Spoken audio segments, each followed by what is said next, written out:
ရင်ပိုင်းမှာဝက်လင်းတယောက်တေမျိုးတယောက်လိုဖြစ်ခဲ့ရပြီးတော်ပုံဓမြတွေရဲ့ဖန်ဆီးနှိပ်စက်ခြင်းကိုခံခဲ့ရပေမဲ့ကံကောင်းထောက်မစွာဖြင့်လွတ်မြောက်ခဲ့ပါတယ်။ကျင့်ကြံစင်တွေကိုလည်းအစကနေပြန်ကျင့်ရပြီးအရေးမြစ်ပို့ရဖို့အတွက်ဝိညာဉ်တန့်စင်ကိုင်းကြီးစီကိုထွက်လာခဲ့လိုက်တာနဲ့အဆုံးသတ်ထားပါတယ်။ဒီအပိုင်းမှာတော့ဘလူးနဲ့ဆိုဘိုးဘေးကဆိုးရွားတဲ့ဒဏ်ရာတွေနဲ့ဂိုင်းစီပြန်ရောက်လာတာကြောင့်အကြီးကဲတဦးကစိုးရိမ်စွာသတင်းမေးလိုက်ပေမဲ့ခန္ဓာကိုယ်လူယူခံလိုက်ရပါတော့တယ်။ဒီနီလန်းကိုအသုံးပြုခြင်းအပြင်အသက်ရှင်နိုင်သွားခဲ့ပေမဲ့နတ်ဆိုးကလေးငယ်ရဲ့အသေးချေတိုက်ခိုက်မှုကြောင့်အသွေးသားပျက်စီးသွားရသလိုမူလစိတ်ဝိညာဉ်လည်းအလုံးမင်းထိခိုက်ခဲ့ရပါတယ်။နတ်ဆိုးကလေးကအရန်အစွမ်းထက်လွန်းတာကြောင့်မြောက်ပိုင်းအစွန်းမှာရှိတဲ့မီလီယံနယ်မြေကိုမြားခေါ်သွားခဲ့ပြီးတဘာဝတားမြစ်ချက်တွေနဲ့ချုပ်နှောင်ထားခဲ့လို့သာအခုလိုမျိုးလွတ်မြောက်နိုင်ခဲ့တာပါ။ဒီတစ်ခေါက်လှုပ်ရှားမှုမှာဝက်လင်းကိုဖမ်းမိခြင်းမရှိခဲ့သလိုတက်တန်းတဝက်ကုံဆုံးသွားခဲ့ပေမဲ့လည်းကောင်းကင်ဘုံသားပြန်ရလာခဲ့တာကြောင့်အစိုးရကအကောင်းဆိုပြီးဖြည့်သိမ်းလိုက်နိုင်ပါတယ်။ဒါဝိညာဉ်ကိုခေါ်ထုတ်လိုက်တဲ့အခါရှုလီကောတယောက်ဘူးမတိကိုမတိအပြင်ရောက်လာခဲ့ရပြီးဘိုးဘေးဖြစ်သူရဲ့စွမ်းအားကိုခံစားမိလိုက်တာနဲ့အသက်ချမ်းသာပေးဖို့ဒူးထောက်တောင်းပန်ပါတော့တယ်။ပြီးတာနဲ့ရှုလီကောတို့ထုံးစံအတိုင်းဝက်မျိုးရိုးနဲ့ကောင်ကသူ့ကိုဖိအားပေးခိုင်းစေတယ်လို့အယိုးတဲ့အသားတွေကနေမုန်းတိမိနေတာဖြစ်ကြောင်းဝက်လင်းမကောင်းကြောင်းပြောပါတော့တယ်။ညာသောအဖြစ်ဒါဝိညာဉ်တွေဟာတခင်ဖြစ်သူပေါ်တစ္ဆာဆောင်တိတတ်ကြတာကြောင့်ရှုလီကောသာညှင်းဆက်နေမယ်ဆိုရင်ဘိုးဘေးဖြစ်သူကရိုးရိုးကျိုးကျိုးဖြစ်သွားအောင်ပုံစံပေးတော့မှာပါ။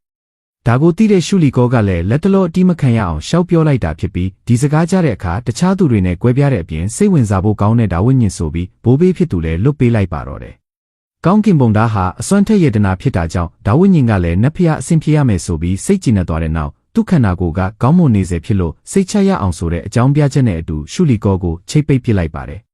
ဒီနေ့ကနေစပြီးရှုလီကောဟာဘိုးဘေးဖြစ်သူရဲ့ဓာစိတ်ဝိညာဉ်ဖြစ်လာရပြီးလှည့်စားတာမျိုးလုပ်မိရင်တော့အသေးသက်ခံရမယ်လို့ချိန်ချောက်လိုက်တဲ့အခါတသက်လုံးတစ္ဆာဆောင်တိမှဖြစ်ပြီးဖောက်ဖျက်မိခဲ့ရင်တော့နတ်ဆိုးတတောင်ဝမျိုးချင်းကိုအလူးလဲခံရပါစေဆိုပြီးမတီးတဲ့ဂတိတွေပြန်ပေးလိုက်ပါတော့တယ်။အဲ့ဒီနောက်မှာတော့ရှုလီကောကိုဓာတ်ထဲထည့်သွင်းလိုက်ပြီးဘိုးဘေးဖြစ်သူကလည်းမူလစိတ်ဝိညာဉ်နဲ့ခန္ဓာကိုယ်ပြန်ကောင်းလာတဲ့အထိကူအောင်ကျင့်ကြံတော့မှဖြစ်တယ်လို့အစင်သင့်ဖြစ်ပြီဆိုတာနဲ့ဝက်လင်းစီနောက်တစ်ခေါက်ရှာဖွေကြမှာဖြစ်ပါတယ်။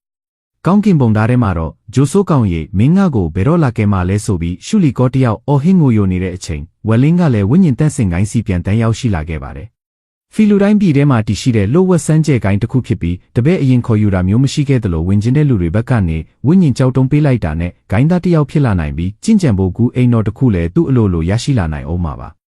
ဝင်ဖို့လှုပ်ကြည့်လိုက်တဲ့အခါဂိုင်းအစီရင်ထွက်ပေါ်လာသလိုသူတို့ဂိုင်းကိုဘသူကျူးကျော်တာလဲဆိုပြီးအကြီးကဲတယောက်လည်းမဆိုင်မတွရောက်ရှိလာတဲ့အခါဝက်လင်းလည်းမျက်နှာချိုသွေးလိုက်ပြီးသူ့အနေနဲ့ဂိုင်းဝင်ခြင်းယုံတာဖြစ်ကြောင်းရိုင်းပြမိတဲ့အတွက်တောင်းပန်ပါတယ်ဆိုပြီးအကျိုးအကြောင်းရှင်းပြလိုက်ပါတယ်။ဝက်လင်းကတကိုယ်တော်ကျင့်ကြံသူဆိုပေမဲ့အုံမြင့်တိဆောက်ခြင်းအဆင့်ဖြစ်တာကြောင့်ထူးချွန်သူတယောက်ဖြစ်မှန်သိလိုက်ရပေမဲ့အပြင်ဂိုင်းသားရွေးချယ်ပြီးသွားပြီဖြစ်လို့နောက်တစ်နှစ်ကြာမှပဲပြန်လာခိုင်းလိုက်ပါတယ်။ဒီဖြေကိုခံမှန်းထားတဲ့ဝက်လင်းကလည်းသူ့စီမှာသိမ်းဆည်းထားပြီးမထီးရမကရဖြစ်နေတဲ့ဓာကောင်းတလက်ရှိတယ်ဆိုပြီးလက်ပေးလက်ယူလှုပ်လိုက်တဲ့အခါဒီလောက်ကောင်းတဲ့အရာကိုဘယ်ကရလာခဲ့တာလဲဆိုပြီးတစ်ဖက်ကလည်းစိတ်ဝင်စားမေးကြည့်လာပါတယ်။ဒီမေကွန်းကိုတော့အမြူတီဖွဲ့တည်ခြင်းအဆင့်ရှိတဲ့ကျင့်ကြံသူတယောက်ကိုဒဏ်ရာရနေတဲ့အချိန်တုန်းကပြုစုဆောင်ရှောက်ပေးခဲ့တာကြောင့်သူပြန်ကောင်းလာတဲ့အခါကျေးဇူးတုံ့ပြန်သွားခဲ့တာပါဆိုပြီးရိုးရိုးသားသားနဲ့လက်ညာဖြေလိုက်ပါတယ်။သူ့အဆင့်နဲ့အသုံးမပြုနိုင်တာကြောင့်အကြီးကဲဖြစ်သူကိုပေးတာဆိုပြီးပြောတော့အကြီးကဲဖြစ်သူလည်းအိုင်တင်ခံမနေတော့ပဲချက်ချင်းလက်ခံလိုက်ပြီးတာနဲ့အခွင့်အရေးတစ်ကြိမ်ပေးမယ်ဆိုပြီးတားမြစ်ချက်တွေဖြေရှင်းလိုက်ကဂိုင်းနဲ့ခေါ်ဆောင်သွားပါတော့တယ်။ဂိုင်းနဲ့ဝင်လာလိုက်တဲ့အခါဂိုင်းသား1000ကျော်လောက်ကိုလိုလေသေးမရှိထောက်ပံ့ပေးထားနိုင်တဲ့အထိဝိညာဉ်စွမ်းအားများပြားလွန်းတာကြောင့်ဝက်လင်းအကြိုက်ဖြစ်သွားရတဲ့နောက်အကြီးကဲချန်စီရောက်လာကြပြီးဝိညာဉ်ကြောက်တုံးထုတ်ပေးကဝက်လင်းကိုအပြင်စီးကိုင်းသားအဖြစ်လက်ခံခိုင်းလိုက်ပါတယ်။တစ်ဖက်ကလက်ခံလိုက်တဲ့အခါဆန်နီအဖိုးကြီးကလည်းတူလန်းတစ်လျှောက်လုံးဝိညာဉ်ဆိုးတွေစုဆောင်းနိုင်ခဲ့တာကြောင့်ဝိညာဉ်လန်တန့်စင်လိုက်အောင်မယ်ပြီးသွားတဲ့အခါကျရင်အရက်တူတူတောက်ကြမယ်ဆိုပြီးဝက်လင်းကိုအထားခဲ့လိုက်ပါတော့တယ်။ဆန်နီအဖိုးကြီးဟာအကျိုးမရှိရင်ဝင်မပါတတ်တဲ့အတွက်သူ့ကိုဗာပေးခဲ့တာလဲဆိုပြီးမေးတဲ့အခါဓာတ်တလက်ဖြစ်ကြောင်ပြန်ဖြေလိုက်တဲ့နောက်မှာတော့တနစ်ကိုအလဲလက်ဝိညာဉ်ကြောက်တုံးတုံးနဲ့1090မြောက်ကူကိုအကြီးကဲချန်ကအကြံဆိုးကြီးနဲ့ပေးလိုက်ပါတယ်။အာယုံခံကြည့်လိုက်တဲ့အခါဝိညာဉ်စွမ်းအားနဲ့ပါလွန်ပြီး6ကလွန်နေတာကြောင့်ဝိညာဉ်စွမ်းအားပြေးဝတာနဲ့လဲပေးဖို့ရှောက်ထားကြည့်လိုက်တော့ကျင့်ကြံမှုလမ်းစဉ်ဆိုတာကတဆင့်ချင်းသွားရတဲ့အကြောင်းအလန့်ကျလွန်ရင်အလဲလက်တက်တယ်ဆိုပြီးအကြီးကဲဖြစ်သူကလည်းလိုချင်တာမရသေးတဲ့အတွက်ပါဇက်သေးရှိရာရှောက်ပြောပါတယ်။ဒါကြောင့်ဝက်လင်းကဝိညာဉ်လန်ကြောင်းမေးလိုက်ပြီးတန်ဖိုးရှိတာလေးထုတ်ပေးလိုက်မှအကြီးကဲဖြစ်သူလည်းအချိုးပြောင်းဖိုးကောင်းဖြစ်သွားခဲ့ပြီးတိကျင်နာမှန်သမျှကိုမချွင်းမချန်ရှင်းပြပေးပါတော့တယ်။ဝိညာဉ်လန်ဆိုတာကဂိုင်းရတနာတစ်ခုဖြစ်ပေမဲ့အတွင်းဂိုင်းသားဖြစ်တဲ့အခါကျမှလေးလာစမ်းသပ်နိုင်မှာဖြစ်လို့3နှစ်တစ်ကြိမ်ကျင်းပတဲ့အပြင်စီးပြိုင်ပွဲကြီးကိုချန်ပီယံဖြစ်ဖို့လိုအပ်တယ်ဆိုပြီးအကြီးကဲကဆိုပါတယ်။အကြီးကဲကိုယ်တိုင်လည်းအတွင်းဂိုင်းသားဖြစ်မလာခဲ့တာကြောင့်အပြင်ဂိုင်းမှာပဲအကြီးကဲဆက်လုပ်နေခဲ့ရပြီးအခုချိန်မှာတော့ပြန်တွေးလေရင်နာလေးဖြစ်နေရပါတယ် ဒါကြောင့်ဝိညာဉ်လမ်းကြောင်းအသေးစိတ်ပို့သိချင်ရင်အတွင်းကိုင်းသားဖြစ်ဖို့လိုအပ်ပြီးနာမည်ဘယ်လိုခေါ်ရမလဲမေးတဲ့အခါချင်းမှုလို့ခေါ်ကြောင်းနာမည်အသစ်ထပ်သုံးလိုက်ပါတယ်။တစ်ဖက်မှာလည်းရှိုမေကဝလင်းသွားဖို့တဲ့နေရာတွေကိုခြေရာကောက်ရှာဖွေနေပေမဲ့အရေးအမွက်လေးကိုတောင်ရှာမတွေ့နိုင်ခဲ့ပါဘူး။အကြီးကဲချန်ခေါ်လာတဲ့နေရာကကြီးမြောင်းလွန်းတယ်ဆိုပေမဲ့ဝိညာဉ်စွမ်းအားပိုများတာကြောင့်ကျင့်ကြံရာကူအိမ်တော်ကအဆင်ပြေသွားခဲ့ပြီဆိုပေမဲ့ဝိညာဉ်တန့်စင်ကိုင်းမှာမကောင်းတဲ့အကြံစီတွေရှိနေနိုင်လောက်တယ်ဆိုပြီးမတိစိတ်ကခံစားမိနေခဲ့ပါတယ်။လက်ပတ်စစ်ဆေးကြည့်တဲ့အခါဝိညာဉ်စွမ်းအားတွေကိုအလေးလွဲမရှိအောင်စူးစီးပေးနိုင်စွမ်းရှိတဲ့အစီရင်တစ်ခုမြင်လိုက်ရတဲ့နောက်တားမြစ်ချက်ထဲကနေခွင်းသလင်းကြောက်ကိုအပြင်ထုတ်ယူလိုက်ပါတယ်။ကျွမ်းကျင်မှုရှိပေမဲ့စွမ်းအားရှိမနေတာကြောင့်ခက်ခက်ခဲခဲစ조사ပြီးမှအောင်မြင်သွားခဲ့ရပြီးအဲ့ဒီနောက်မှာတော့ဂူအိမ်တော်ထဲမှာရှိနေတဲ့ဝိညာဉ်စွမ်းအားတွေကိုအကုန်ပြောင်းအောင်စိုးယူလိုက်တဲ့အခါချိတ်တစိမ့်အမတ်အသားလည်းမင်းမိန်ပြောက်ကွယ်သွားပါတော့တယ်။အပြင်ထွက်လာတဲ့အခါလေယူတတုံတုံတိုက်ခတ်နေခဲ့ကချစ်တော်သူကိုလွမ်းဆွေးနေခဲ့ရတယ်လို့ဒီလိုမျိုးသတိရမှုတွေကြောင့်ပဲအချိန်9နှစ်အတွင်းမှာအစစ်မြင့်မြန်ချိုးဖျက်ရမယ်ဆိုပြီးတန်တိတ်ထန်ချလိုက်နိုင်ပါပြီ။ဒီအချိန်မှာပဲဝိညာဉ်စွမ်းအားများစွာကနေရာတစ်ခုထန်စုစည်းနေတာကြောင့်တွားရောက်စစ်ဆေးကြည့်တဲ့အခါကျင့်ကြံသူတယောက်ရှိနေတဲ့ဂူအိမ်တော်တစ်လုံးဖြစ်မှန်းသိလိုက်ရပြီးတားမြစ်ချက်တွေဖြေရှင်းမလို့စ조사ကြည့်လိုက်ပေမဲ့အကြီးကဲချန်ရောက်လာခဲ့လို့အကြံစီပြတ်သွားရပါတယ်။ဝက်လင်းကိုမြင်တဲ့အခါအချိန်3လအတွင်းအုံမြင့်တိဆောက်ခြင်းနှောင်းပိုင်းအဆင့်ထိရောက်ရှိသွားခဲ့တာကြောင့်အကြီးကဲဖြစ်သူလည်းအလွန်အံ့အားသင့်သွားခဲ့ရပြီးဝက်လင်းစီမှာစမ်းကြဲတဲ့တိုင်းကျင့်စဉ်ဒါမှမဟုတ်အဖိုးတန်ရတနာတစ်ခုရှိရမယ်ဆိုပြီးမှတ်ယူထားလိုက်ပါတယ်။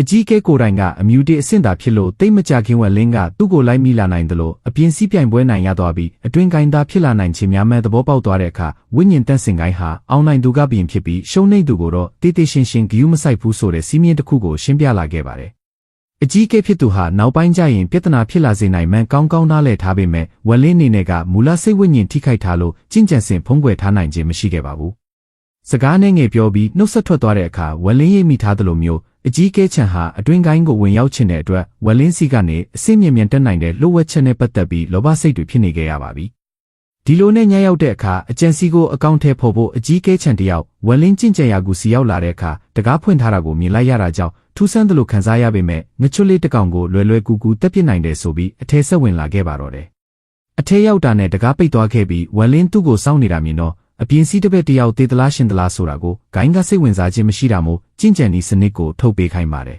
။ကောင်းကောင်းမွန်မွန်ထုတ်ပေးမယ်ဆိုရင်တော့အသက်ရှင်ခွင့်ပေးမှာဖြစ်ပေမဲ့ဝက်လင်းဘက်ကလှုပ်ရှားခြင်းမရှိတာကြောင့်လူကိုတက်ပြီးပစ္စည်းလူယူဖို့လုပ်တဲ့အခါတားမြစ်အလံနဲ့အလွယ်တကူတားဆီးထားလိုက်ပါတယ်။ဒါကိုမြင်တော့ယေဒနာပစ္စည်းတွေအများကြီးရှိနေတာပါလားဆိုပြီးလောဘစိတ်ပိုတက်လာခဲ့ပြီးဓာစီရင်တွေနဲ့ပါထပ်မံတိုက်ခိုက်လိုက်ပေမဲ့လည်းရလက်ကတော့ထူးခြားသွားခြင်းမရှိခဲ့ပဲမင်္ဂလာတားမြစ်ချက်တွေကြောင့်အသက်ခံရမဲ့လူကိုယ်တိုင်ကအကြီးကဲပြန်ဖြစ်သွားခဲ့ရပါတယ်။သူ့ကိုတက်ပစ်လိုက်မယ်ဆိုရင်ဂိုင်းကလွတ်မပေးဘူးပြောနေပေမဲ့အပြင်စီးတစ်ပက်တယောက်ကိုဘသူကမှစိတ်ဝင်စားခြင်းမရှိဘူးဆိုပြီးဖိညစ်ဖြက်စီးပစ်လိုက်ပြီးထွက်ပေါ်လာတဲ့အမြူတွေကိုလည်းဝါမျိုးပစ်လိုက်ပါတော့တယ်။ပြီးတာနဲ့သူစိတ်ဝင်စားနေခဲ့တဲ့ကျင့်ကြံကူစီပြန်ရောက်လာပြီးအတားစီးကိုအတင်းချိုးဖျက်လိုက်တယ်လို့အထဲကကျင့်ကြံသူကိုလည်းတိုက်ခိုက်ခွင့်လေးတောင်မပေးပဲချိတ်ပိတ်ပစ်လိုက်တဲ့နောက်မှာတော့ဝိညာဉ်ကြောက်တုံးများစွာရှိတဲ့ဝိညာဉ်ကြောမိုင်းတွင်းတဲကိုဝင်ရောက်လာနိုင်ခဲ့ပါတယ်။တဘာဝအတိုင်းဖြစ်နေတာမို့ဝိညာဉ်စွမ်းအင်များစွာရှိနေတယ်လို့ချိတ်စီးတစ်စိတ်ချိုးဖျက်ဖို့အတွက်တင့်တော်တဲ့နေရာတစ်ခုဖြစ်တာကြောင့်အချိန်ဆွဲနေခြင်းမရှိပဲလုပ်ငန်းစတင်လိုက်ပါပြီ။နာကျင်မှုကိုတောင့်ခံရင်အကွဲကြောင်းရဲ့အတွင်းအပြင်ကနေအဆက်မပြတ်တွန်းအားပေးနေပြီးထိတ်တန်းသလင်းကြောက်တွေကိုပါထပ်မံဖြည့်ဆွတ်လိုက်တဲ့အခါဒွါရကိုပေါက်ကနေသွေးတွေအဆက်မပြတ်စီးဆင်းလာခဲ့ပေမဲ့အဆုံးသတ်မှာတော့စ조사မှုရဲ့အတီးအပွင့်ကိုခံစားလိုက်ရပါတော့တယ်။နေရာတိုင်းမှာရှိနေတဲ့ဝိညာဉ်စွမ်းအားတွေလည်းအဆက်မပြတ်စီးဝင်လာခဲ့ပြီးအမြူတေဖွဲ့တည်ခြင်းကနဦးအဆင့်ကနေနှောင်းပိုင်းအဆင့်ထိကိုမြ мян ဆန်းဆန်းတက်ရောက်နေခဲ့ပါတယ်။ထူးဆန်းတဲ့အဖြစ်ပြက်ကြောင့်တောင်ပေါက်ကွဲသွားတာလားဆိုပြီးအပြင်စည်းကိုင်းတစ်ခုလုံးရုပ်ရုပ်တဲတဲဖြစ်နေကြတဲ့အချိန်ဝက်လင်းတယောက်ကတော့အမြူတေအဆင့်ကိုဖျက်ကျော်သွားပြီးတရေသားကျင့်ကြံခြင်းကနဦးအဆင့်ကနေတရေသားကျင့်ကြံခြင်းအလေလက်အဆင့်ထိကိုချိုးဖျက်တက်ရောက်သွားနိုင်ခဲ့ပါတော့တယ်။